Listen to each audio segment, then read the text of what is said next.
Antara amalan mudah-mudahan Allah memurahkan rezeki kita ialah membaca ayat 1,000 dinar, iaitu membaca pada awal pagi, wa may yattaqillaha yaj'al lahu makhraja wa yarzuqhu min haitsu la yahtasib wa may yatawakkal 'ala Allahi fahuwa hasbuh innallaha balighu amrih qad ja'ala Allahu likulli syai'in qadara. Ayat ini diulang sebanyak 7 kali.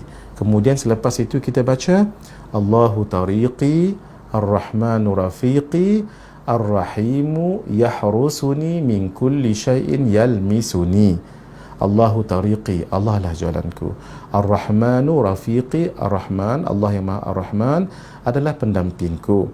Ar-Rahimu, Allah yang Maha Rahim, yahrusuni min kulli syai'in yalmisuni, akan memagarkan diriku daripada sesuatu yang boleh mendatangkan keburukan pada diriku. Ya, ayat yang pertama tadi dibaca 7 kali dan bacaan yang kedua tadi pun dibaca 7 kali. Ayat dan bacaan tadi itu ada di dalam buku amalan orang saleh ini.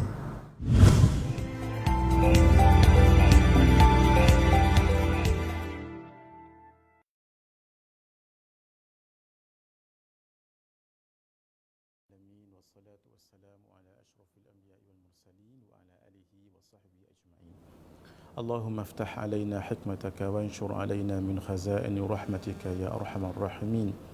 Rabbi shrah lana sudurana wa yassir lana umurana wahlul 'uqdatan min alsinatina yafqahu aqwalana wa la hawla wa la quwwata illa billahil aliyyil azim wa la hawla wa la quwwata illa billahil aliyyil azim wa la hawla wa la quwwata illa billahil aliyyil azim. Allahumma barik lana fi Sya'ban wa ballighna Ramadan wa a'inna 'ala as-siyami wal qiyami wa ghaddil basari wa hifdzil lisani wa qira'atil Qur'an. Ya Rahimu ya Rahman ya Karimu ya Mannan. Wa sallallahu ala sayyidina Muhammad wa ala alihi wa sahbihi ajma'in. Walhamdulillahi rabbil alamin. Assalamualaikum warahmatullahi wabarakatuh. Alhamdulillah, sidang penonton yang dirahmati Allah Subhanahu wa taala, bertemu kembali dalam pengajian kita peringkasan fiqh puasa. Dan hari ini kita, sebelum masuk tajuk syarat wajib berpuasa, kita jawab dahulu beberapa soalan yang telah ditanya. Ada 7, kita jawab secara ringkas. Pertama sekali, selain puasa hari-hari putih, Ayyamul Bid, di sana terdapat sebahagian kecil daripada ahli-ahli sufi Nusantara berpuasa memutih, iaitu tidak makan apa-apa berdaging, benda berdaging seperti tidak makan benda-benda berdarah seperti daging, meminum air biasa ataupun susu dan lain-lain. Mohon pencerahan Fadilatul Ustaz berkenaan puasa memutih ini. Kita pelajari dalam kitab fiqh juga berpandukan hadis Nabi SAW yang menjadi sunatnya itu adalah berpuasa pada hari-hari putih. Hari-hari putih 13, 14 dan 15 bulan Qamariyah ataupun bulan Hijriyah. Adapun puasa memutih itu tidak ada tuntutan daripada syarak, tetapi nak lakukan tidak mengapa. Tidak ada suatu pengharaman daripada syarak. Malah sebahagian daripada masyayikh dan orang-orang yang beramal, pengamalannya sebegini. Sebab dikatakan kalau memakan benda yang berdarah, itu kadang-kadang boleh menyebabkan emosi kita lebih cepat marah, lebih cepat melenting dan kurang sabar. Malah saya ada diceritakan oleh kawan seorang yang mengaji ilmu secara talaqi, beliau dapat daripada gurunya. Malah amalan gurunya sedikit pelik daripada yang lain. Begini, pada malam yang ke 15, maksudnya hari, mohon maaf, malam yang ke-13, hari 12, malam tu, malam ke-13, malah Syekh ini menyuruh untuk makan dengan hanya 3 kepal nasi, 3 kepal nasi putih sahaja, dan minum dengan demikian air kosong. Esok berpuasa 13 hari bulan, maka yang dimakan untuk iftar hanya 3 kepal nasi putih sahaja, tidak ada lauk, tidak ada apa. Barangkali yang ini mungkin lebih lagi ketat daripada yang ditanya di sini. Di sini kan boleh minum air, susu, kemudian makan yang lain asalkan jangan berdaging. Kemudian malam yang kedua, iaitu hari ke-13 malam yang ke-14, cara bersahurnya ialah dengan 2 kepal nasi, bukan ditambah lagi, malah dikurang. 2 kepal nasi putih sahaja tanpa lauk. Demikian esoknya iftar 2 kepal nasi putih dengan air plain kosong sahaja. Demikian malam yang ketiga tu hanya 1 kepal nasi putih, dan esoknya makan dengan hanya 1 kepal nasi putih sahaja untuk iftar. Maka dikurang. Baik, amalan-amalan sebegini memang tidak ada ditunjukkan secara jelas di dalam riwayat-riwayat, tetapi kalau diamalkan maka dibolehkan sahaja atas niat yang baik. Asalkan satu, jangan mengatakan itu daripada syariat. Dua, jangan sampai orang yang melakukan ibadah itu sendiri payah nanti, punya masyaqqah, terlalu lapar kerana makan terlalu sedikit umpamanya tadi, maka ini tidak dibolehkan. Adapun kalau orang itu umpamanya puasa memutih dengan niat yang baik, tidak mengatakan ia daripada syariah, tetapi dengan niat yang baik untuk melatih rohaninya supaya lebih tulus, ikhlas, dan perjalanan batiniahnya itu lebih lagi lancar. Sama juga dengan makan dengan 3 kepal, 2 kepal, 1 kepal nasi tadi, hukumnya dibolehkan sahaja, tetapi yang asasnya adalah berpuasa pada hari-hari putih, bukan berpuasa dengan memutih. Pun begitu, kalau berpuasa dengan cara memutih, cara yang disebutkan tadi dan yang saya sebutkan tadi, boleh sahaja asalkan 2 syarat. Satu, jangan dikatakan ia datang daripada syariat secara khusus, maksud saya. Yang kedua, jangan sampai memudaratkan orang yang melakukannya. Soalan tadi itu daripada Muhammad Syukri bin Muhammad. Soalan kedua daripada saudara Muhammad Nazrin bin Nazri. Pertama, ada 2 soalan. Sekiranya seseorang itu pernah melakukan umrah, maka dia syak dan dhan. Ketika dia berihram, rambut dia itu gugur kerana dia menggaru kepalanya. Apakah dia kena dam? Dalam hukum syarak, hukum agama secara keseluruhannya, kalau sesuatu itu tidak yakin, maka secara syak sahaja, al-yaqinu la yuzalu bisyakki. Kaedah, sesuatu keyakinan tidak akan dihilangkan dengan syak ataupun dhan. Maka kerana itu hanya apa yang ada dalam fikirannya sahaja, maka itu tidak diambil sebagai suatu hukum, maka tidak dianggap tidak gugur. Maksudnya tidak perlu dia melakukan dam, biasa sahaja, barangkali itu mainan syaitan dan perasaannya sahaja. Sekiranya seseorang itu sudah meninggal dunia tanpa sempat qada puasa Ramadan yang ditinggalkan sebab sakit dan sebagainya, apakah yang perlu dilakukan waris yang masih hidup? Ini sebenarnya tajuk khas kita bicarakan akan datang. Seseorang yang meninggal dunia, lalu dia ada hutang puasanya. Tetapi hutang puasanya ini kerana bersebab. Ini sini disebut sakit. Dia ada 2 cara. Orang yang meninggal dunia dan punya hutang. Satu, hutang itu tidak bersebab. Malas nak berpuasa, sengaja membatalkan puasa. Orang sebegini juga nanti qada'kan puasanya, nanti kita akan bicarakan. Yang kedua ini, orang yang meninggal dunia ada qada' tapi disebabkan sakit.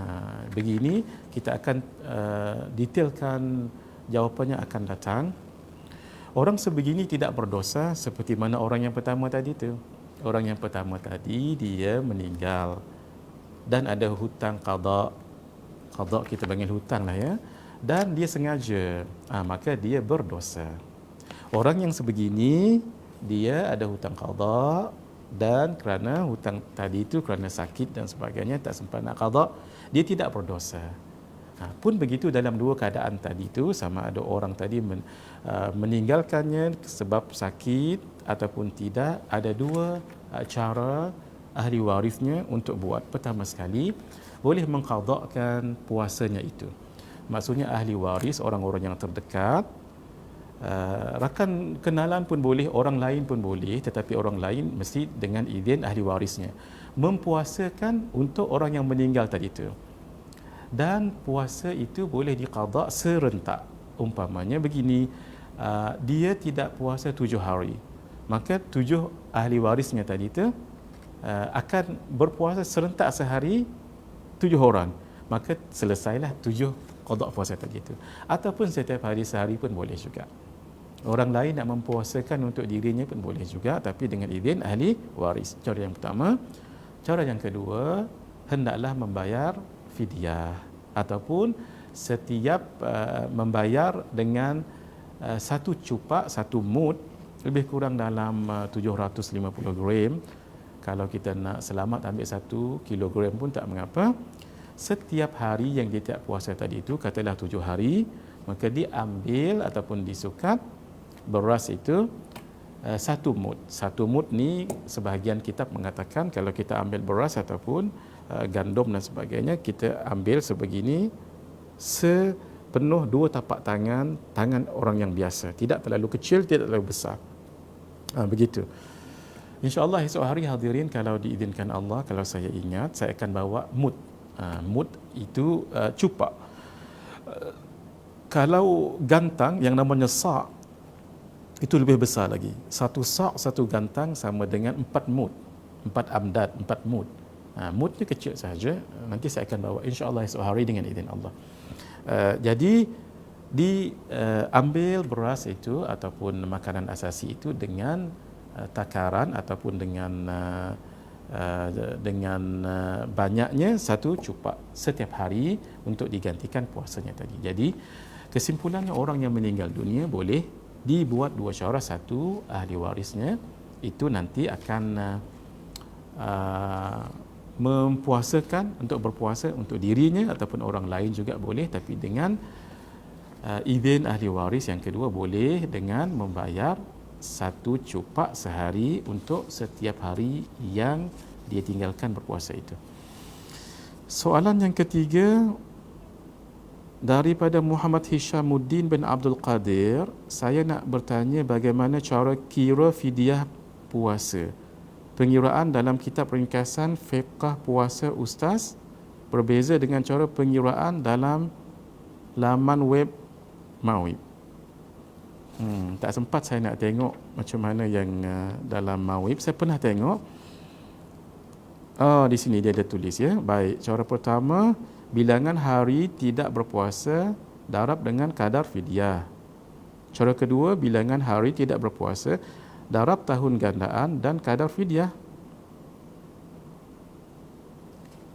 Sama dengan apa yang saya sebut sebenarnya hadirin. Cuma barangkali sedikit kekeliruan di sini, iaitu cara pertama tu, bilangan hari tidak berpuasa darab dengan kadar fidyah. Ini kalau orang itu belum banyak gandaan lagi. Maksud saya sebegini, contohnya tahun ni tahun 1441 Hijrah, ni tahun kita sekarang ni. Maka ada orang yang tak berpuasa pada tahun lepas 1440. Katalah 7 hari dia tak berpuasa. Sekarang kan dalam tinggal 9-8 hari lagi kita nak berpuasa ni. Orang itu hendaklah mengqadakkan, jangan sampai masuk Ramadan tahun 1441 ni, jangan sampai untuk dia qada 7 hari itu. Ya, baik. Katalah kita nak puasa dalam 8-9 hari lagi ni, umpamanya masuk Ramadan dia tak sempat qada 7 hari tadi tu. Maka dia kena nanti untuk tahun akan datang ni, insya-Allah 8-9 hari lagi ni, dia kena puasa 7 hari. Puasanya tidak bertambah. Tetapi dia kena bayar fidyah yang pertama. Apa dia fidyah yang pertama? Fidyah yang pertama adalah 7 cupak Kenapa? Sebab atas lambatnya dia tadi untuk mengqadakkan sampai masuk Ramadan akan datang. Ini satu. Ini yang disebut yang pertama ni. Yang kedua begini. Apabila orang yang sama tadi masuk tahun 1442, tak juga dia qada yang 7 tadi tu. Kan dah jadi dua gandaan tahun. Itu yang kita sebutkan. Orang ini akan berpuasa 7 hari, tidak bertambah qadanya itu, tetapi fidyahnya bertambah. Bertambah apa? Bertambah 7 cupak. Daripada 7 cupak ini tadi, untuk gandaan tahun yang kedua, menjadi berapa? Menjadi 14 hari. Gitu ya, jadi 14 hari. Itu yang kita sebut, kalau orang yang banyak sangat bertahun-tahun, itu yang kita sebut dengan bilangan hari dia tak puasa, kemudian bilangan tahun, gandaan tahun dia tak berpuasa, barulah darab dengan cupaknya itu. Dalam nota kita bagikan RM3 senang-senang. Kalau satu cupak tu RM3, maka darab RM3 lah. Itu kemudian. Secara ringkasnya sahaja begitu, hadirin, tidak ada beza sebenarnya, cuma pemahaman dari segi paparan sahaja. Nanti kita akan khususkan tajuk ini dalam beberapa siri akan datang dengan izin Allah. Hadirin, mari kita lihat soalan yang keempat. Apakah wajib menggantikan puasa bagi orang yang sudah meninggal dunia? Jika wajib, siapakah yang paling afdal untuk menggantikan puasa tersebut? Adakah fidyah juga perlu dibayar untuk puasa si mati? Muhammad Najib Zailani. Jawapannya seperti tadi tu, seperti yang kita sebutkan tadi tu, jawapannya tambah satu lagi. Kalau dia ada fidyah sebelumnya, sebelum yang kita sebut tadi tu, fidyah kesnya macam tadi juga, ada banyak-banyak tahun yang dia tak bagi, maka fidyah tadi pun perlu diberi juga, perlu digantikan juga. Jawapannya begitu ya. Faham maksud saya ni? Maksudnya yang tadi tu, hendaklah ahli warisnya itu akan mempuasakan bagi dirinya, boleh, ataupun bayar fidyah untuk hari yang dia meninggal, tahun yang dia meninggal tu. Kalau katalah 15 hari, 15 hari lah, 15 cupak lah, itu tidak termasuk tahun-tahun sebelumnya. Kalau tahun-tahun sebelumnya dia ada berpuasa tapi tak qada, maka sampai tahun-tahun yang selepasnya pun tak qada juga, itu dengan cara pengiraan, jawapannya ialah kena bayar fidyah juga. Soalan, bagaimana dengan puasa Ramadan jika terlupa berniat pada malam harinya? Adakah sah? Jika tidak, perlu qada ya Ustaz? Jawapannya dalam dua. Satu, mengikut mazhab Asy-Syafi'i, puasanya tidak sah. Sebab tabyid, berniat pada waktu malam, hukumnya wajib dalam mazhab kita Asy-Syafi'i. Apabila orang itu tidak berniat pada waktu malamnya sehingga masuk waktu subuh, orang itu dianggap tidak berpuasa dan dia wajib qada. Satu lagi, dia kena imsak, wajib imsak. Apa maksud wajib imsak? Dia tidak boleh makan dan tak boleh minum seperti mana orang lain berpuasa. Kenapa demikian? Sebab sebagai denda malam tadi dia tak berniat. Punyalah panjang, maaf ya bahasanya, punyalah panjang niat, punyalah panjang masa untuk berniat tu. Daripada maghrib sampai ke subuh, meniatkan mana-mana waktu, berapa jam itu pun tak berniat juga, dan niat bukan payah sangat. Qasdus syai' muqtarinan bil fi'li. Kita niat sesuatu, niat saja. Itu namanya niat, tapi kena ingat dalam bulan Ramadan kena ada ta'yin, iaitu berpuasa esok Ramadan. Itu kena sebut tu. Jadi tak berniat juga, sebab itu dia kena denda, dia imsak ketika esok harinya dia tidak dianggap sebagai berpuasa. Satu, dia kena qada nanti selepas Ramadan. Dua, dan dia kena imsak wajib, tidak boleh makan, tidak boleh minum. Kenapa? Walaupun tak puasa, sebab sebagai imsak, sebagai denda dia tidak berniat malam tadi. Itu mengikut mazhab kita Imam Asy-Syafi'i. Mengikut mazhab Imam Abu Hanifah, mazhab Hanafi, kalau malam tadi dia lupa untuk berniat, maka dia boleh berniat paginya itu. Dengan syarat dua. Satu, dia tidak makan, tidak minum, tidak bersama dengan isteri, kalau suami, dan tidak melakukan perkara-perkara yang membatalkan puasa. Satu. Yang kedua, dia belum masuk zuhur lagi. Katalah sekarang pukul 9.22. Allah baru teringat. Maka sekarang dia boleh berniat. Ikut mazhab Imam Abu Hanifah. Keadaan sebegini adalah juga dalam mazhab kita, tapi untuk niat puasa sunat. Contohnya hari ini, katalah hari ini hari Isnin. Luar daripada Ramadan, bukan bulan Ramadan. Saya lupa berniat untuk puasa hari Isnin. Maka sekarang pukul 9.22 ni saya boleh berniat sekarang. Keadaan berpuasa dan niatnya untuk puasa sunat, itulah yang dipraktikkan dalam mazhab Hanafi untuk puasa fardu ataupun wajib. Kalau mazhab kita tak boleh. Baik. Yang kedua, harus kita faham dalam mazhab kita Asy-Syafi'i ini tabyid itu wajib pada setiap malam. Tetapi kalau malam yang pertama kita berniat mengikut taklid mazhab Imam Malik, nanti kita bicarakan dalam buku nota kita ada sebut, iaitu untuk malam yang pertama di bulan Ramadan kita berniat untuk sebulan bulan Ramadan.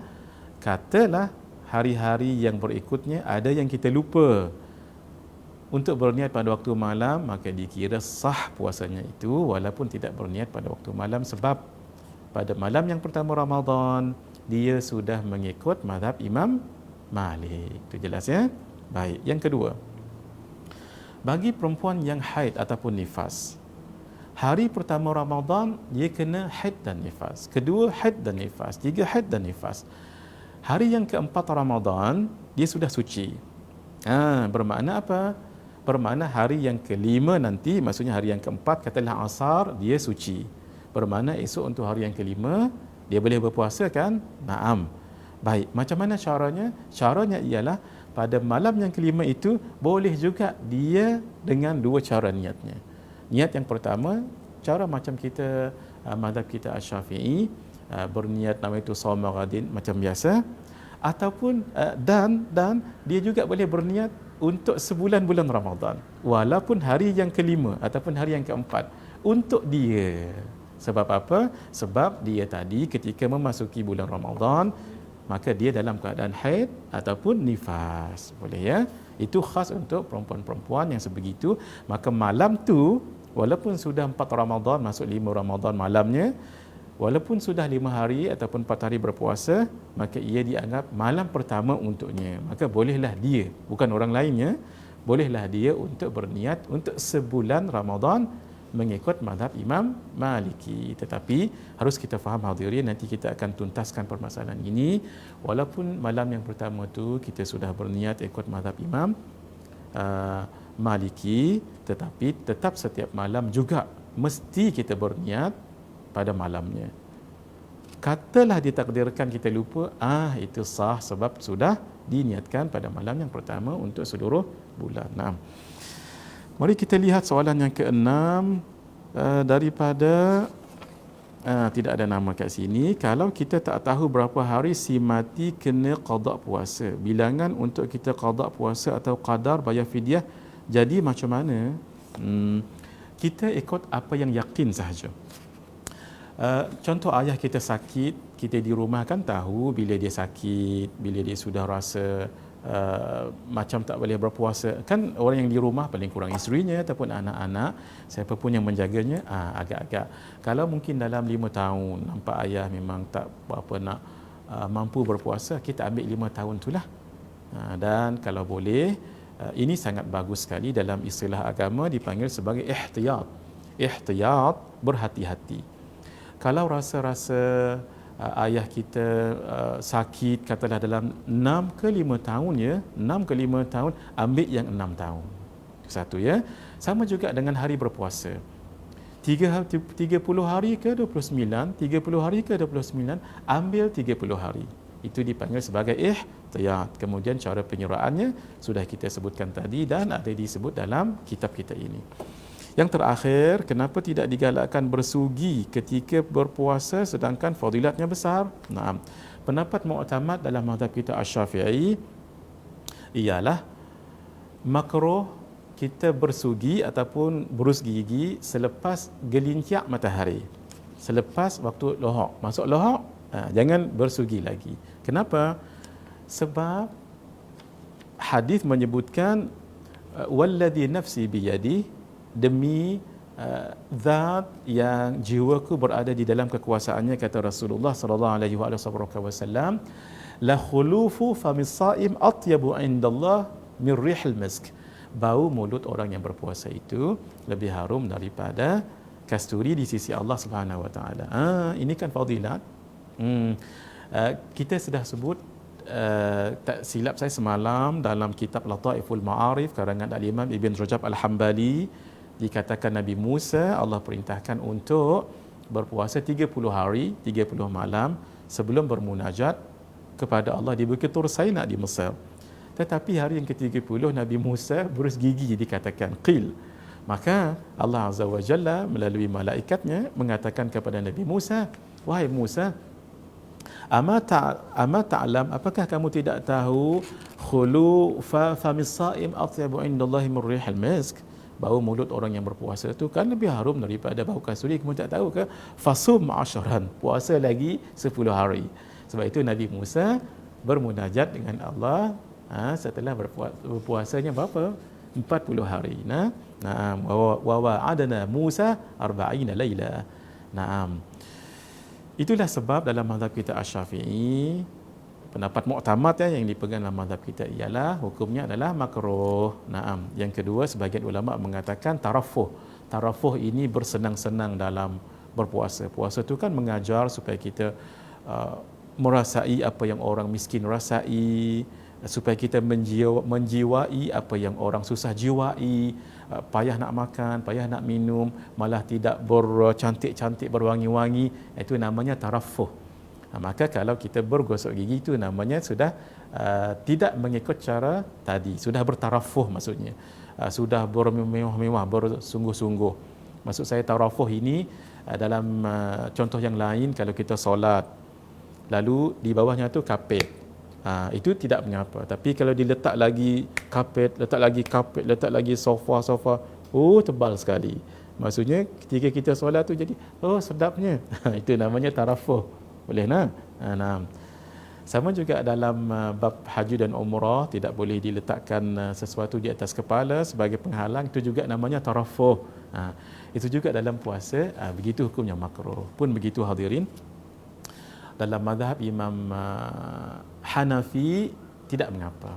Sebab kata mereka, yang bau mulut itu bukan datang daripada mulut tapi datang daripada perut.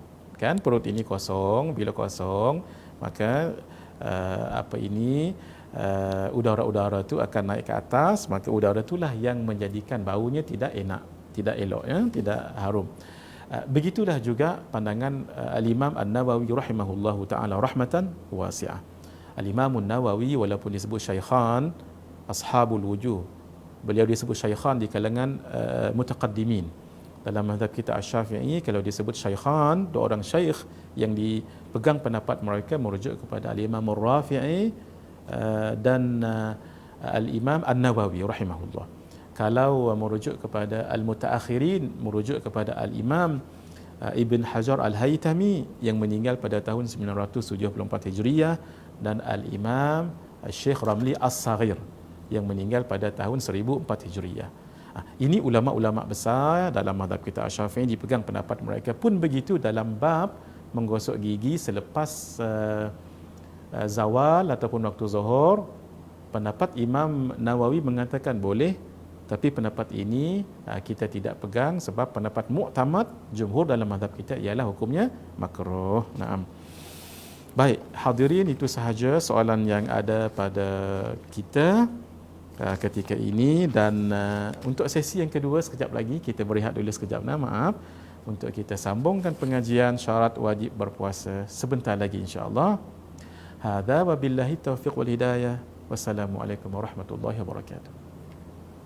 Ini adalah amalan untuk mencari barang yang hilang dengan izin Allah.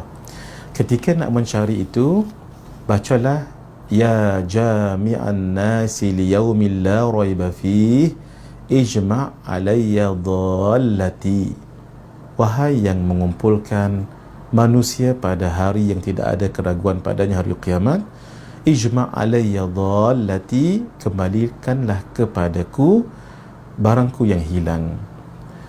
Kemudian ketika mencari barang yang hilang tadi itu, bolehlah diulang-ulang ayat yang tadi itu, bacaan yang tadi itu, ya jami'an nasi liyaumil la raiba fih ijma' alayya dhallati. Boleh juga diselang-seli dengan ya syahidu ya syahid, ya syahidu ya syahid. Maksudnya, wahai Allah yang melihat, wahai Allah yang menyaksikan. Diulang-ulang itu. Amalan ini, kata Al-Imam An-Nawawi rahimahullah di dalam kitab beliau Bustanul Arifin, aku telah mencubanya dan sangat mujarab, mendapatnya pada tempoh yang sangat dekat, sangat hampir. Dan beliau mengatakan, Al-Hafidh Al-Syekh Abu Baqa juga mengijazahkan beliau amalan ini.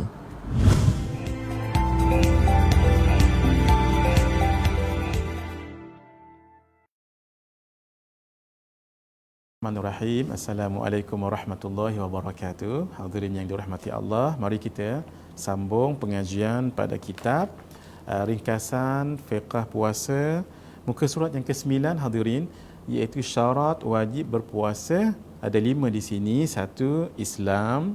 2. Mukallaf. 3. Mampu berpuasa ataupun itaqah. Yang keempat, sihah. Dan yang kelima, bermukim ataupun iqamah. Mari kita lihat yang pertama sekali tentang Islam. Dalam kitab Safinatun Najah disebutkan syurutu wujubihi khamsatun. Syarat wajib puasa itu ada 5. Islamun, Islam, wa taklifun, taklif, wa itaqatun, mampu, wa sihhatun, sihat, dan wa iqamatun, iqamah, maksudnya bermukim. Islam. Bila disebut Islam, tidak wajib puasa itu kepada orang kafir, walaupun dia nak berpuasa, tak apalah, sebagai latihan untuk dia. Tetapi wajibnya tidak. Tidak wajib itu kenapa? Di dalam kitab Sabilul Muhtadin boleh, Sabilal Muhtadin boleh, Sabilil Muhtadin pun boleh. Dia ada takdir di situ. Kalau kita baca Sabilul Muhtadin, hadza kitabu Sabilul Muhtadin, boleh. Kalau kita baca Sabilal Muhtadin, qara'tu Sabilal Muhtadin, pun boleh juga. Kalau Sabilil Muhtadin, ana raja'tu ila, aku merujuk kepada Sabilil Muhtadin. Dia melihat apa depannya itu, takdir namanya. Jadi kalau orang baca, saya nak baca kitab Sabilal Muhtadin, boleh. Saya nak baca kitab Sabilul Muhtadin, boleh. Saya nak baca kitab Sabilil Muhtadin pun boleh. Tapi kebanyakan kita sebut Sabilal. Maksudnya Sabilal Muhtadin littafaqquh fi amriddin. Kitab yang masya-Allah sangat besar, yang dikarang oleh Syekh Muhammad Arsyad Al-Banjari. Masya-Allah, ajib kitab ini hadirin. Dipegang dalam mazhab kita Asy-Syafi'i, terutama sekali di dunia Melayu kita ini, kata beliau. Dan juga disebut dalam kitab At-Taqrirat As-Sadidah, orang kafir itu kenapa tidak boleh, malah tidak sah, malah tidak wajib berpuasa. Kenapa? 1, kerana tidak ada dalil syarak yang menyuruhnya wajib. 1. Yang kedua, itu di dunia. Mereka tak boleh berpuasa di dunia, tapi di hari akhirat mereka akan dihukumi oleh Allah. Kenapa? Sebab sepatutnya mereka berpuasa dengan jalan masuk Islam. Sepatutnya. Kan ini wajib kepada semua orang. Maksudnya kepada orang Islam tu. Dan hendaklah agama yang sebenar itu agama Islam. Maka hendaklah mereka sebenar-benarnya masuk dalam Islam. Itu yang sepatutnya. Kemudian ditaklifkan dengan hukum sebegini. Sebab itulah ulama membahaskan orang kafir itu tidak wajib mereka itu berpuasa di dunia, tapi kenapa di hari akhirat akan disiksa? Sebab sepatutnya wajib. Sebab sepatutnya kita ini semua jadi orang Islam. Jadi tidak wajib di dunia, tetapi mereka dihukum di hari akhirat. Itu kata ulama. Baik. Kemudian tidak wajib juga untuk orang yang murtad. Sebab murtad itu tergolong ke dalam orang kafir. Sebab dia murtad kan kafir. Cuma ketika nanti dua golongan ini, iaitu orang kafir, ketika dia masuk Islam, dia tak perlu qada. Kenapa? Sebab dia dulu belum tak Islam lagi. Berbeza dengan orang yang murtad. Orang yang murtad, dia bila sudah masuk Islam balik, dia kena qada puasa yang ditinggalkan ketika murtad tadi. Walaupun ketika murtad dia berstatus kafir, tetapi bila dia qada, dia wajib, bila masuk Islam balik dia wajib qada. Kenapa hadirin? Ulama katakan sebab sebelum itu dia Islam. Kan orang murtad tu Islam dahulu, kemudian dia jadi kafir, kemudian kalau dia kembali balik dia Islam balik kan, bermakna dia pernah jadi Islam, sebab itu dia wajib qada kalau dia masuk Islam kembali. Nah,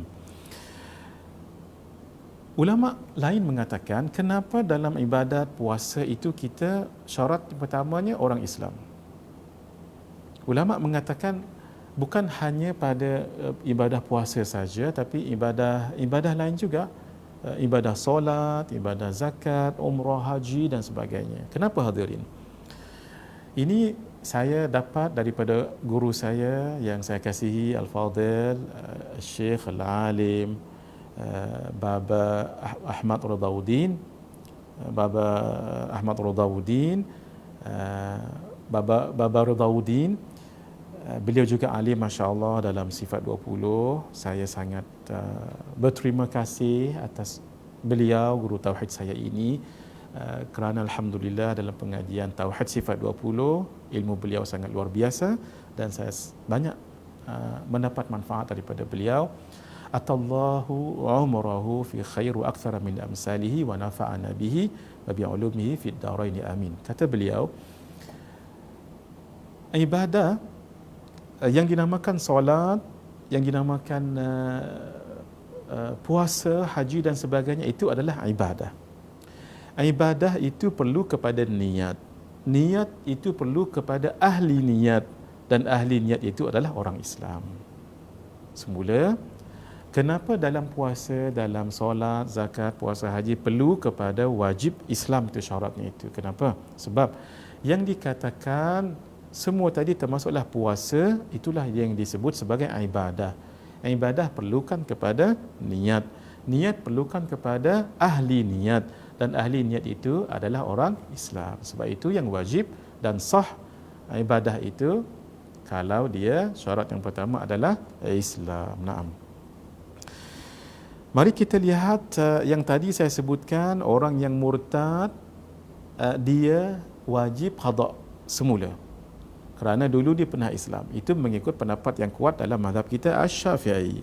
Tetapi dalam mazhab Imam Abu Hanifah, Hanafi dan dalam pendapat Imam Malik, tidak wajib qada. Ini sekadar saya nak bagi tahu sebegini supaya luas pemikiran kita dan tahu hukum hakam Islam itu, masya-Allah, daripada fuqaha yang mengistinbatkan hukum daripada dalil-dalil Quran dan hadis itu luar biasa sekali, sehingga memberi ruang untuk kita bukan hanya satu pendapat tapi pendapat-pendapat yang lain. Itulah hebatnya 4 imam dalam mazhab ini. Mereka itu masya-Allah bukan sahaja menguasai hadis, tetapi mereka tahu hadis ini gunanya macam mana, hadis ini di mana nak letak, hadis ini apa mafhumnya, sebab Quran dan hadis itu ya itu qat'i thubut, tetapi dhanniyud dilalah bagi sebahagiannya itu. Sebab itu tak boleh terus kita baca Quran terus keluarkan hukum, terus kita hukum kata begini, tak boleh. Ataupun baca hadis terus kita kata hukumnya sebegini, tak boleh. Dia ada prosesnya itu. Seperti kata ulama, adapun Quran dan hadis itu seperti bahan mentah. Dia kena masuk dulu ke dalam kilang. Kilangnya tu namanya usul fiqh. Dalam usul fiqh itu, kilang itu bukankah ada mesin-mesinnya, ada alat-alatnya. Itu namanya qawaid fiqhiyah, bab fiqh. Mesti ada orang yang akan mengendalikan mesin itu. Itu namanya faqih ataupun mujtahid yang sudah mencapai malakah fiqhiyah, kekuatan dan syarat-syarat untuk berfatwa, untuk berijtihad sudah ada pada mereka itu. Barulah nanti keluarnya apa? Produk. Inilah namanya hukum. Apakah wajib, apakah sunat, apakah harus, apakah makruh, apakah haram. Itu bukan senang-senang baca Quran hadis terus keluar hukum. Tidak, dia kena masuk dalam kilang hukum dahulu dengan alat-alatnya, dengan pengendalian yang baik daripada orang yang expertnya, maka barulah keluar hukum. Itu ya hadirin. Sebab itu hebatnya imam yang empat ini bukan hanya menguasai hadis, tetapi mereka tahu nak guna jalan mana hadis itu. Nah, masya-Allah, sealim-alim Imam Bukhari, beliau tidak ada mazhab sendiri. Di dalam kitab At-Tabaqat Asy-Syafi'iyah, Al-Imam As-Subki mengatakan Imam Al-Bukhari mazhabnya mazhab Syafi'i. Demikian Imam Muslim, Imam At-Tirmidzi, yang lain-lain, semua imam hadis yang 6 itu, malah yang 9 dan seterusnya, itu punya mazhab. Kenapa? Mereka tidak berani, walaupun mereka tahu ni hadis, tapi nak menghukumkan itu mesti ada malakah fiqhiyah yang ada pada fuqaha, orang faqih, tidak ada pada muhaddis. Sebab itu kata Al-Imam Syafi'i, masyhur kalam beliau yang dinukilkan oleh Al-Imam Tajuddin As-Subki, innal fuqaha'a kal atibba wa innal muhaddithina kas sayadilah. Sesungguhnya orang-orang faqih itu seperti para doktor, orang-orang muhaddith yang tahu hadis, mereka seperti ahli farmasis. Doktor dia tahu berapa banyak ubat nak bagi pada orang ni, berapa orang ni. Orang ahli farmasis dia tahu dalam ubat tu apa ingredients dia, tapi dia tak berani nak bagi orang ni ubatnya seberapa, ini berapa banyak kena makan, ini bila nak makan. Yang tahunya siapa? Doktor. Sebab tu hebatnya doktor. Alhamdulillah, masya-Allah, dalam dunia fiqh dan dunia syariat kita ini sangat melihat dan memperhatikan perkara ini, sehingga walaupun orang itu alim hadis sekalipun tidak berani mereka nak berfatwa, kerana nak berfatwa itu bukan senang. Dunia fiqh ini dunia yang sangat rumit, hanya diketahui oleh orang yang menjalaninya, expert padanya, yang dipanggil sebagai faqih ataupun fuqaha ataupun mujtahid ataupun mujtahidin. Tambah lagi, ayat Quran dan hadis ini ada yang qat'iyyu ad-dilalah, ada yang dhanniyyu ad-dilalah. Ini panjang cerita pula hadirin, mohon maaf saya. Mari kita lihat yang kedua, orang yang syarat wajib berpuasa adalah orang mukallaf. Mukallaf itu berasal dari perkataan kallafa yukallifu taklifan. Kallafa membebankan, taklifan bebanan. Mukallaf orang yang dibebankan. Kenapa? Dibebankan dengan hukum syarak yang 5 yang taklif itu, iaitu hukum wajib, sunat, harus, makruh dan haram. Kita terasa macam beban sedikit umpamanya kan. Kita kan nak sedap tidur subuh, bangkit pula waktu subuh pukul 5 lebih, masya-Allah, tengah sedap tidur ni. Rasa beban, rasa untuk menjalani yang wajib itu. Itu maksudnya. Keluar rumah kan, kalau boleh kan sekarang di rumah kita buka tudung, maaf ya yang muslimat. Kerana bersama dengan keluarga, tapi nak keluar rumah nanti walaupun nak sidai pakaian, wajib menutup aurat. Nak ambil tudung lagi, letak lagi, rasa terbeban. Ni rasa terbeban jiwa kita ni. Itu namanya hukum taklif. Sama juga umpamanya selepas solat zuhur, kan ada solat sunat rawatib ba'diyahnya tu. Kalau boleh lepas solat tak payahlah. Rasa beban hati kita nak melakukan yang sunat itu. Itu maksudnya taklif. Sebab itu kita dipanggil mukallaf. Tetapi hadirin, ini cuma peringkat awal. Nanti kalau orang yang sudah biasa, tidak akan terasa taklif lagi, malah akan jadi rasa hiburan bagi mereka. Nanti saya akan ceritakan part ini, sebab itu tidak pelik. Umpamanya Al-Imam Abu Hanifah, masya-Allah, solat malamnya itu masya-Allah beratus-ratus rakaat. Dikatakan Al-Imam Ahmad bin Hanbal, Imam Hanbali, solat malamnya itu 300 rakaat, masya-Allah, setiap malam. Kan luar biasa tu. Sunat kan kita sebut tadi, sunat termasuk taklif, terasa beban nak melakukan kan. Tapi orang sebegini sudah tidak jadi beban lagi, sudah menjadi satu hiburan. Imam Syafi'i baca Quran setiap hari 30 juzuk hadirin. Masya-Allah, 30 juzuk. Dalam kitab Lataiful Ma'arif, Al-Imam Ibn Rajab Al-Hambali mengatakan Imam Syafi'i khatam Quran 60 kali dalam bulan Ramadan. Siang sekali khatam 30 juzuk, malam sekali khatam 30 juzuk, luar daripada solat. Dalam solat ayat lain lagi. Apa kekuatan mereka tadi?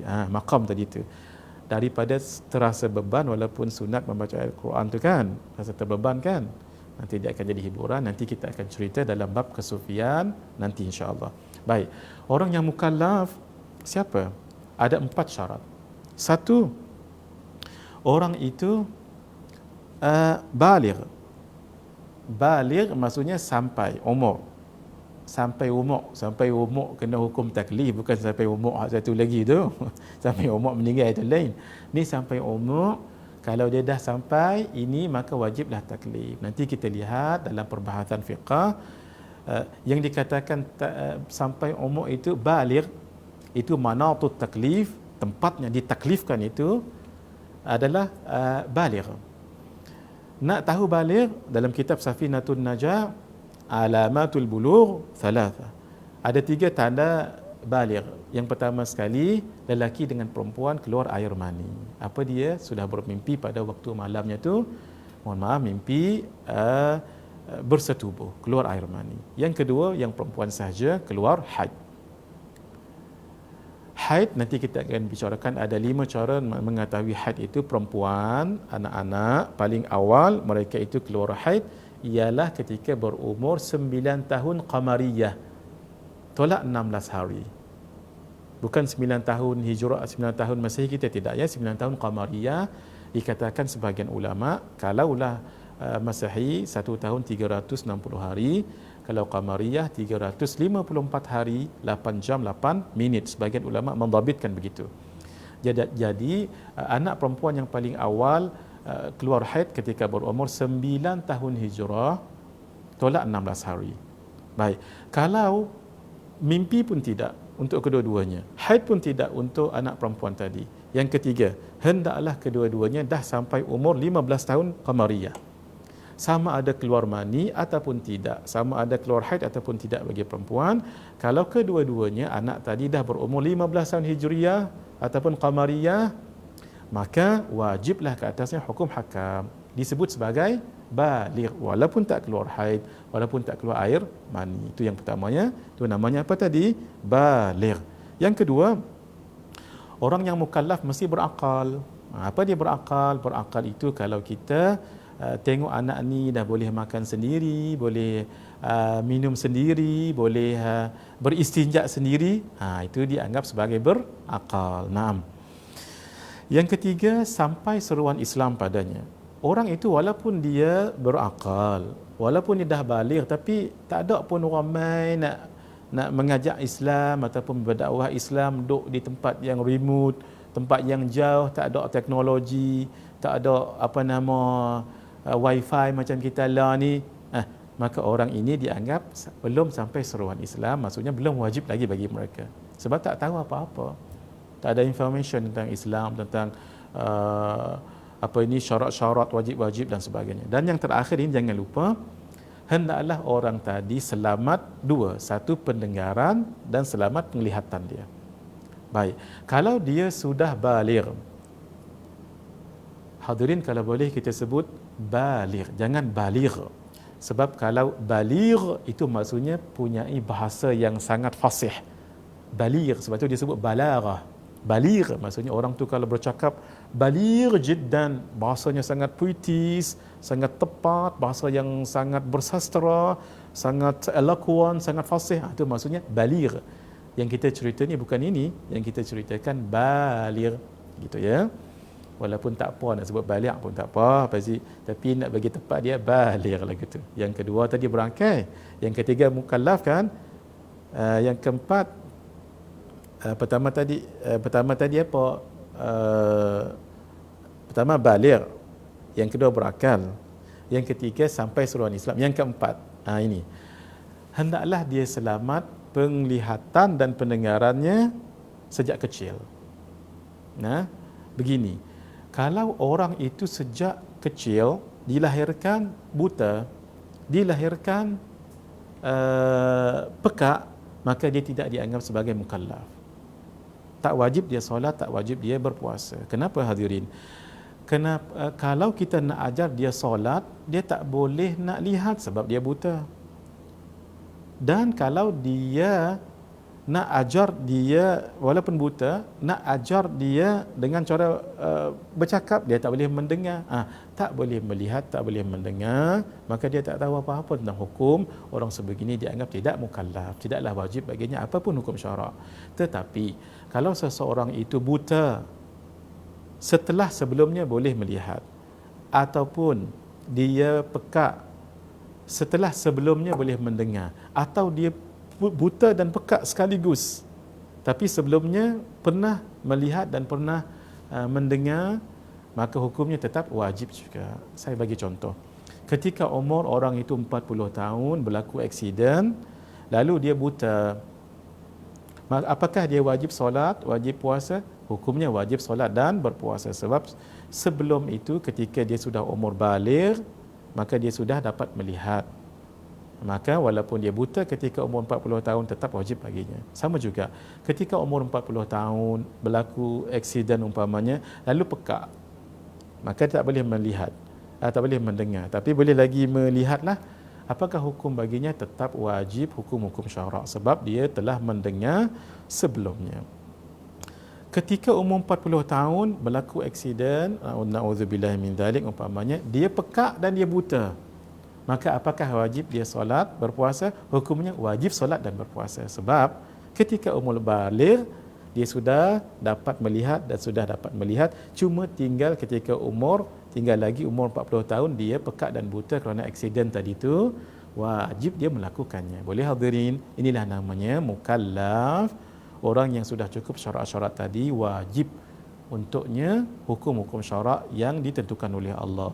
Kalau dia tidak buat, kalau dikatakan kita wajib tadi kan, kalau dia tidak buat maka dia berdosa, na'udzubillahi min dzalik. Kanak-kanak tidak wajib berpuasa, tetapi kalau dia berpuasa sah, cuma dia tidak wajib. Kemudian orang yang gila tidak wajib berpuasa. Orang yang pengsan tidak wajib berpuasa. Orang yang apa lagi? Mabuk, memang mabuk betul-betul, termakan pil dan sebagainya, tidak wajib berpuasa, sebab mereka dalam kategori tidak berakal. Kan kita sebut tadi, dia mesti mukallaf, dan syarat mukallaf itu berakal. Kan dia gila, dia tak kira pakai, demikian dia pengsan, demikian dia mabuk dan sebagainya tadi. Mabuk maksud saya mabuk betul, bukan dia mabuk minum benda hak tak elok tu dia punya dia mabuk. Hak tu kena wajib puasa juga. Bagi kanak-kanak yang belum mencapai baligh, maka hendaklah disuruh mereka itu, ayah ataupun ibunya ataupun penjaganya wajib menyuruhnya untuk berpuasa. Bila suruh mereka berpuasa itu? Ketika mereka berumur 7 tahun. Dan ketika dia mampu. Kalau anak tu umur 7 tahun tetapi ada penyakit, ada sesuatu, mungkin mungkin dia tak sempurna, cacat umpamanya, janganlah disuruh. Ini dia mampu berpuasa ketika umur 7 tahun, disuruh berpuasa. Umur 8 tahun suruh berpuasa. 9 tahun suruh berpuasa. 10 tahun suruh berpuasa. Tetapi ketika umur 10 tahun ini mereka tidak mahu berpuasa, maka boleh kita pukul dengan pukul mendidiknya.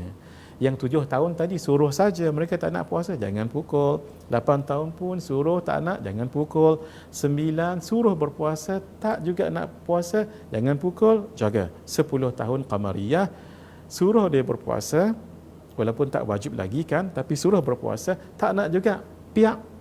Piak dengan piak yang dengan mendidik.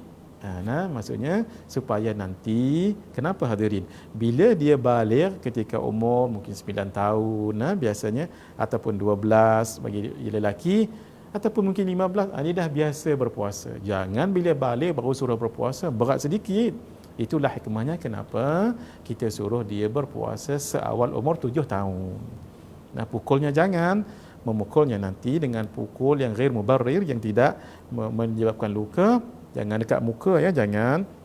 Tangan silakan dekat punggung ke dekat mana-mana, supaya dia nanti mahu untuk berpuasa. Kenapa? Bila dia sudah baligh nanti dah terbiasa berpuasa. Itu antara hikmahnya. Ini qiyas juga kepada bab solat. Nabi mengatakan muru auladakum bis salah wa hum abna'u sab'a sinin. Suruhlah anak-anak kamu bersolat ketika mereka berumur 10 tahun. 10 umur 7 tahun qamariyah. Wadribuhum 'alaiha wa hum abna'u 'ashara. Hendaklah kamu pukul mereka dengan pukul yang tidak melukakan ketika mereka berumur 10 tahun, qiyas kepada kefarduan puasa tadi, sama juga kepada puasa yang kita bicarakan sekarang ini. Baik. Yang ketiga, itaqah ataupun mampu berpuasa. Mampu di sini ada dua. Satu mampu dari segi fizikal, satu lagi mampu dari segi syariat. Mampu dari segi fizikal iaitu dia sihat, dia boleh berpuasa, dia bukan sakit, dia bukan sakit tua, dia bukan sakit yang tidak ada harapan sembuh, dia sakit tapi ada harapan sembuh. Sakit kepala, sakit gigi, sakit kaki, itu kira sakit yang ada harapan sembuh. Itu. Jadi orang sebegini wajib berpuasa. Kalau orang yang memang sudah sakit tua, kita akan bicarakan bab sihat nanti ya. Itu tua renta kata dipanggil, tua yang dah tua sangat, itu termasuk dalam kategori sakit dan mereka tidak wajib berpuasa. Baik. Yang kedua tadi kita sihat tubuh badan, tu mampu tu maksudnya mampu kerana badannya mampu untuk berpuasa, dia sihat. Kalau dia sakit yang memang teruk, itu tidak jadi wajib. Yang kedua memang kerana hukum syarak, dia mesti mampu. Maksudnya dia tidak haid, tidak nifas untuk perempuan. Kalau dia haid dan nifas, walaupun mampu kuat tubuh badan ni, nak pederah juga nak puasa, tak boleh. Pasal apa?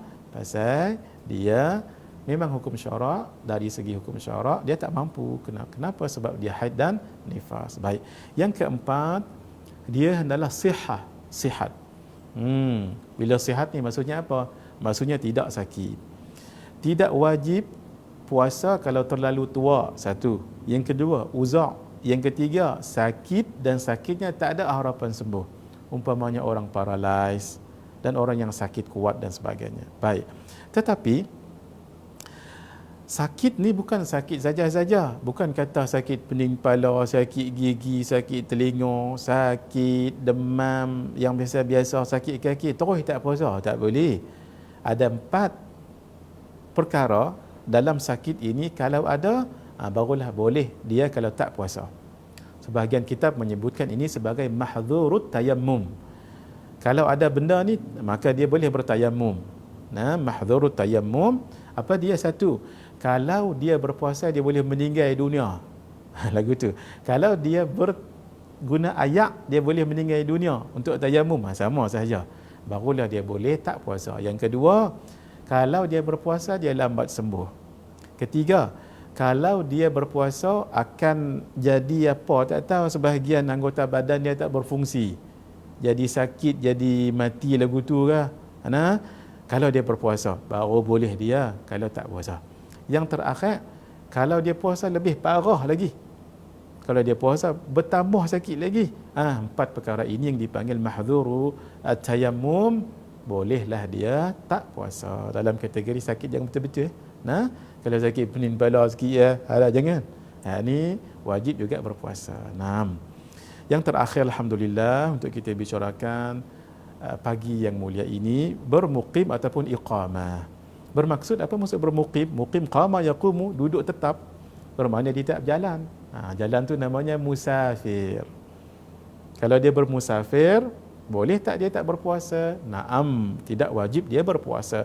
Kalau berpuasa itu boleh, tapi tak wajib kalau dia berpuasa. Tapi ada syaratnya tu. Musafir tadi tu satu, hendaklah 2 marhalah ataupun lebih. Cuma 2 marhalah ini ada khilaf di kalangan ulama. Kalau ikut guru kami Al-Habib As-Sayyid Muhammad Amin Ibn Adrus Al-Husaini, beliau masya-Allah seorang alim, faqih, muda lagi masya-Allah, masih di Al-Madinah Al-Munawwarah. Guru beliau anak murid kepada al-faqih zaman ini yang dipanggil Asy-Syafi'i As-Saghir, iaitu Al-Habib Zain bin Ibrahim bin Sumaid. Masih hidup, masya-Allah, hayyun yurzaq, nafa'anallahu bihima wa bi'ulumihima fid daraini amin. Masih hidup masya-Allah, kedua-duanya di bumi Al-Madinah Al-Munawwarah. Kata guru kami Al-Habib Sayyid Muhammad Amin, juga disebut di dalam kitab At-Taqrirat As-Sadidah. Dua marhalah itu hitungannya 82 km. Ada yang mengatakan 85, ada yang mengatakan 90, itu khilaf ulama lah. Tapi kalau nak pegang yang paling sedikit, 82 km. Naam. Sebahagian kitab mengatakan 56 miles, 56 batu. Itu mesti lebih dari mesti dua marhalah ataupun lebih. Itu satu. Ya, yang kedua, hendaklah musafir tadi musafir yang mubah, musafir yang dibolehkan, bukan maksiat. Itu mengikut pendapat imam kita Asy-Syafi'i, mazhab Syafi'i. Tapi mengikut Imam Abu Hanifah, hatta kalau dia musafir maksiat sekalipun boleh juga untuk dia tidak berpuasa. Kita tak pegang pendapat ini, kita pegang pendapat musafir yang dibolehkan oleh syarak. Yang ketiga, ketika dia membatalkan puasa tu, dia berniat rukhsah puasa. Maksudnya ketika dia bermusafir, lalu dia nak batalkan puasa tu kan, dia berniat bahawa saya boleh batal puasa ni sebab ada rukhsah daripada syarak, keringanan daripada syarak, bukan saja-saja. Yang keberapa? Yang keempat, tidak bernazar. Kalau dia bernazar, saya akan musafir esok tapi saya bernazar tetap berpuasa, maka wajib dia berpuasa. Nah, kalau tidak bernazar, barulah boleh dia tidak berpuasa. Maksudnya jangan bernazar. Dan yang terakhir sekali, hendaklah dia keluar sebelum subuh. Kalau dia keluar selepas subuh, mazhab kita Syafi'i, tak boleh lagi dia tidak berpuasa. Dia wajib berpuasa. Tapi tidak mengikut pendapat mazhab Imam Abu Hanifah. Mohon maaf, Imam Ahmad bin Hanbal. Kalau mengikut pendapat Imam Ahmad, orang tu keluar daripada kawasan dia tu, dah surul balad, dipanggil tempat dia boleh bermula musafirnya itu, di tol ke ataupun di seksyen sebelah ke, di surul balad kalau dulu dipanggil tempat perbatasan kota ataupun kampung. Dia keluar di situ, sudah masuk subuh, boleh kata Imam Ahmad untuk dia tidak berpuasa. Dalam mazhab Asy-Syafi'i tak, dia hendaklah keluar daripada rumahnya, perbatasan kotanya itu, hendaklah keluar sebelum subuh. Nah, itu khilaf ulama saja, hadirin. Maka inilah syarat-syarat kalau dia nak tidak berpuasa ketika musafir, maka dibolehkan. Yang pertama tadi, tidak bermusafir. Kalau dia bermusafir boleh, kalau dia tidak berpuasa, tapi dengan syarat 2 marhalah dan lebih. Yang kedua, hendaklah musafir itu yang dibenarkan oleh syarak. Yang ketiga, menggunakan rukhsah ketika dia nak membatalkan puasanya itu. Yang keempat, tidak bernazar. Yang kelima, hendaklah keluar sebelum waktu subuh. Naam, sedikit perbahasan kata ulama untuk 3 kategori. 1, untuk kanak-kanak. Yang kedua, untuk orang yang sakit. Yang ketiga, untuk orang yang bermusafir. Kanak-kanak, orang yang sakit, orang bermusafir, itu tak wajib puasa kan? Naam, tak wajib puasa yang kita sebutkan tadi. Tetapi ketika mereka berpuasa, sah. Semula ya, kanak-kanak yang belum baligh, orang yang sakit dan orang yang bermusafir, mereka wajib tak puasa? Tidak wajib berpuasa. Tetapi kalau mereka berpuasa, sah tak sah? Baik, ketika mereka berpuasa, kanak-kanak tadi tu ketika berpuasa ni jadi baligh. Orang yang sakit jadi sihat. Orang yang memusafir sampai ke tempat dia tuju tu jadi bermukim. Persoalan, apa yang harus mereka buat? Wajib mereka itu imsak. Wajib imsak, maksudnya wajib mereka meneruskan puasanya, tidak boleh mereka membatalkan puasanya. Walaupun hukum asal orang yang kanak-kanak tak wajib puasa, orang yang sakit tak wajib puasa, orang yang musafir tak wajib berpuasa. Tapi kalau berpuasa sah. Tetapi ketika kanak-kanak itu tengah berpuasa jadi baligh, orang yang sakit tengah berpuasa jadi sihat, orang yang bermusafir jadi bermukim, ketika itu wajib mereka imsak, maksudnya wajib mereka meneruskan puasanya ketika mereka berpuasa. Tetapi ketika mereka tak berpuasa, contoh kanak-kanak tak berpuasa, orang yang sakit tak berpuasa, orang yang musafir tak berpuasa, tetapi ketika mereka tidak berpuasa di bulan Ramadan, kanak-kanak tadi tu tak puasa, Tapi di bulan Ramadan maka dia baligh sunat imsak. Apa maksud sunat imsak? Katalah dia, contoh sajalah ya. Contohnya ketika pukul 12 itu dia baligh. Maka daripada pukul 12 sampai maghrib nanti sunat imsak, tak makan tak minum. Walaupun dia tak berpuasa. Sama juga orang yang sakit tadi, ketika dia sakit di bulan Ramadan dia tak puasa. Tiba-tiba pukul 3 petang sihat elok. Daripada pukul 3 sampai maghrib sunat imsak. Maksudnya tidak makan, tidak minum. Samalah juga orang yang bermusafir, kemudian sampai di tempat ditujui, dia tak berpuasa tu, tapi dah sampai kat rumah pukul 5 petang. Daripada pukul 5 petang sampai maghrib sunat dia imsak, tak makan, tak minum, macam orang berpuasa juga sunat. Berbeza tadi ketika mereka berpuasa wajib imsak. InsyaAllah hadirin, esok kita akan bahaskan pula tentang rukun puasa pada muka surat yang ke-10 untuk kita sama-sama telaah dan kita mempelajarinya esok hari dengan izin Allah Subhanahu wa taala. Untuk yang terakhir, maaf hari ini terlebih sedikit 5 minit. Semalam saya bagi tahu nak kongsikan doa daripada Habib Abu Bakar Attas Al-Habashi rahimahullah, dibaca ketika dekat memasuki bulan Ramadan. Semoga diberikan kesihatan dan kekuatan untuk menjalani puasa dan ibadah-ibadah lain di dalamnya. Habib Abu Bakar Al-Attas Al-Habashi ini seorang wali Allah. Beliau ini masya-Allah hadirin, antara kelebihan beliau, kalau orang tu bercakap dan dia dengar, dia tahu kalam ini orang wali Allah ke tak. Beliau sendiri wali Allah. La ya'riful wali illa al-wali. Tidak tahu orang itu wali melainkan wali juga. Itulah kehebatan beliau. Kalau beliau dengar orang bercakap, dia tahu orang tu wali ataupun tidak. Perkataan itu perkataan wali ataupun tidak. Itulah. Ini doa yang beliau ajar untuk kita dan barangkali sudah ada di paparan kita untuk kita baca sama-sama. Saya bacakan sekali, tuan-tuan ikutlah. Allahumma adkhil alaina syahra Ramadan bisalamati minal asqam wal faraghi minal ashghal wa radina fihi bil yasiri minan naumil hani wal aklil hani. Bacaannya, Allahumma adkhil alaina syahra Ramadan bisalamati minal asqam wal faraghi minal ashghal wa radina fihi bil yasiri minan naumil hani wal aklil hani. Artinya, ya Allah, masukkanlah